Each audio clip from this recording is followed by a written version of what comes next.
Good morning, good morning. It's been a long time. It's been a long time since I've hopped on. Lot going on.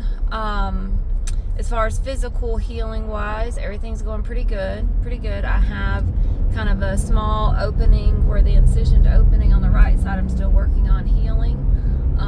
But my sister-in-law put that in perspective for me last weekend. She said that, you want the inside to heal before the outside, otherwise that's how you end up with an abscess. So I said, I guess I should be thankful that the outside's not healed yet. And she said, yes. I said, okay. So I was trying to look at that with a little bit different perspective. I do have an appointment today, a follow-up appointment today with my doctor in Chicago to kind of check on everything. I'm really curious what he says because I have had the left breast that's a lot smaller than the right breast. And I think some is from the initial surgery maybe, because looking back at the after surgery pictures it does look a little smaller, but I really just think that second emergency surgery, I don't know, has damaged the muscle in there or something. I'm not sure. So I'm really curious to see what he's going to have to say. But I will say that my concern is less with the fact that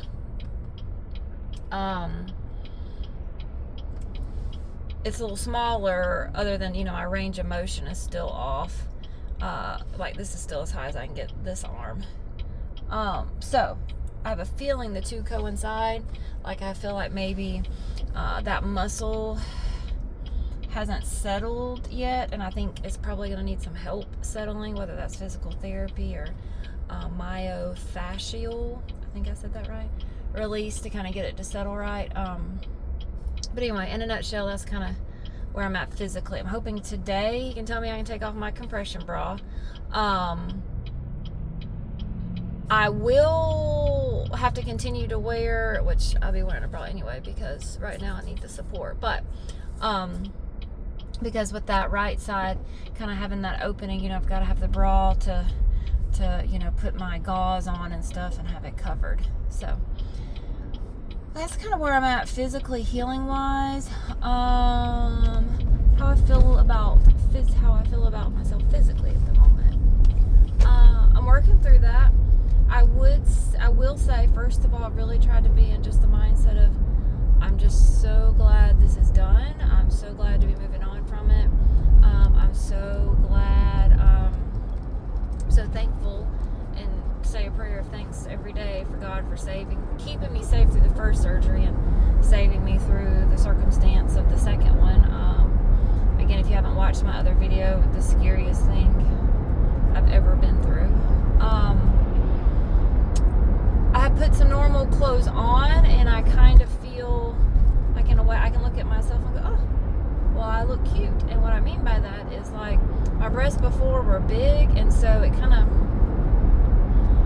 threw off the proportions of my body. It made me look a little bigger, and whereas the rest of my body is kind of athletic style, even though I'm by no means in shape at the moment, the rest of my body's kind of athletic style with kind of thicker legs, a big butt, broader shoulders. The larger breast just kind of threw that off. So I am able to look at myself now and be in the mirror with clothes on and be like, oh, well, that looks cute, or something like that, trying to work on positive self-talk. One thing that I think that I am hesitant about or nervous about is a lot of my pajamas that I wear when my son is with his dad are more revealing, more just like nightgowns and kind of deep plunging V-necks and stuff. I haven't put any of those on yet, for obvious reasons. First of all, because of wearing the compression bra, and that is not sexy. I have a compression bra on under a deep plunge neck nightgown, but I think I always liked how I looked in those at home, so kind of nervous about that. I'm nervous about bathing suit season, but what I keep telling myself is I'm feeling better, so I can get back in the gym soon before next summer comes around. Not because my body needs fixing, but just because that will make me feel more confident. I will say I've noticed this is still there, but it's not as tight. and that's going to be part of that myofascial, and I think I'm saying that right, but fascia release, where like I need this to kind of calm down and quit being so this. So yeah, that's where I'm at with all that. Trying to give kind of a quick download because I'm going to try to start getting back on and chatting. For much is to help those who are going through this or going through the things, but honestly, it's kind of my talk therapy, if you will. So,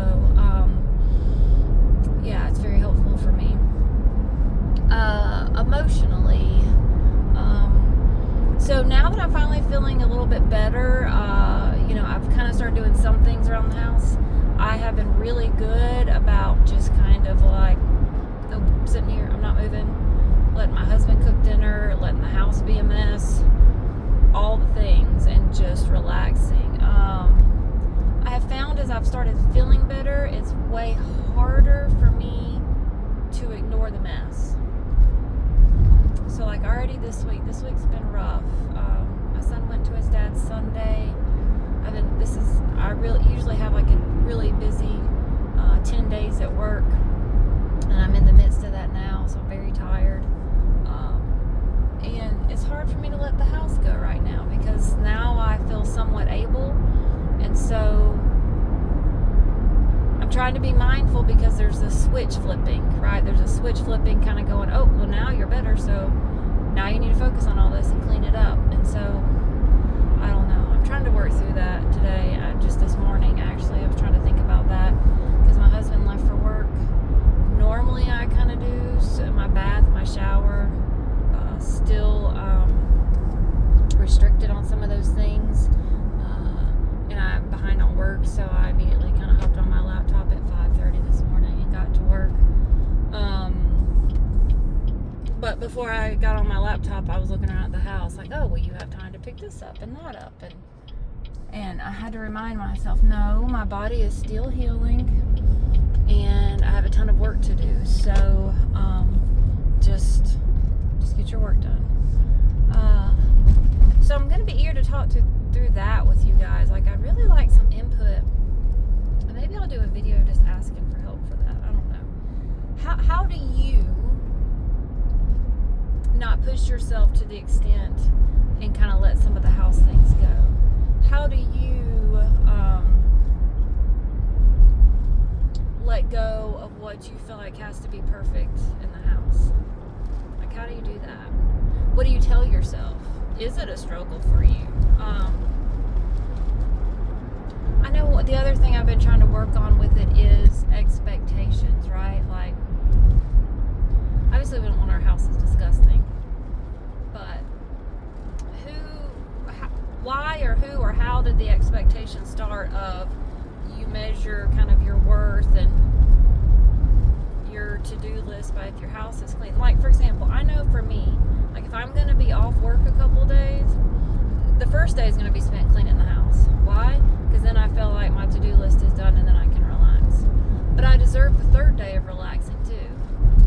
So I'm just trying to figure all that part out. But in a nutshell, that's where I'm at with everything. I am going to do better about posting kind of more real-time updates here as we go, as I'm finally kind of recovered enough to start getting back into my juicing and all the things, because my husband has been amazing in doing all the cooking and everything, but that means I've been eating hot dogs and hamburgers and pizza, and I'm ready to start giving my body what it needs to finish healing and to feel better, feel supported, feel loved. But yes, please comment below if there's something you do, like how do you manage your own expectations of what your house looks like? How does that work for you? Would love some helpful hints.